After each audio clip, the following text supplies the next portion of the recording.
বোন, সবে 10টা বাজে দিলি তো আমার ঘুমটা ভাঙিয়ে। মিঠাই, তুই দিদির গায়ে হাত তুললি? নিজে তো একটা কাজ করিস না, আর তোর দিদি সংসারের সমস্ত কাজ করে। কাঁদিস না মিষ্টি, জমিদারের সাথে তোর বিয়ের পাকা কথা বলে এসেছি। দিদি হবে জমিদারের বউ? না না, যে করে হোক জমিদারকে পটাতেই হবে। জমিদার বাবু বাড়িতে আছেন?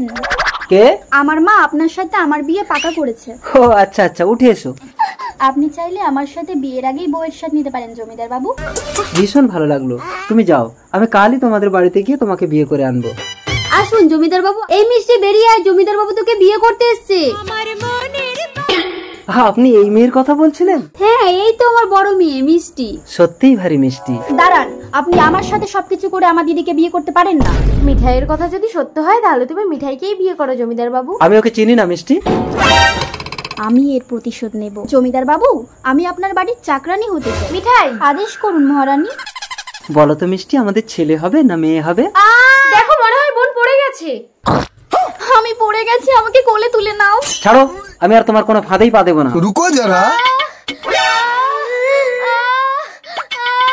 মিষ্টি, তোর বাচ্চা হবে, তুই ব্যথা দে, আমার বিশ্বাস তুই পারবি।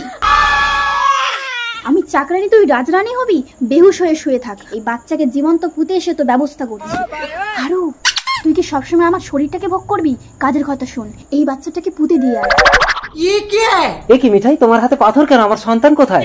তোমার বউ পাথর জন্ম দিয়েছে গো, পাথর জন্ম দিয়েছে। তোমাকে আগেই বলেছিলাম দিদিকে বিয়ে করো না, আমাকে বিয়ে করো। এক্ষুনি ওকে ঘর থেকে তাড়িয়ে দিয়ে আমি তোমাকে বিয়ে করবো। চলো, এই বেরো আমার ঘর থেকে।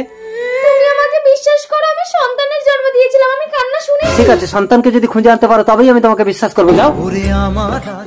জমিদার বাবু, হারু এই বাচ্চাটাকে বাগান বাড়িতে জীবন্ত পুঁতে দিচ্ছিল।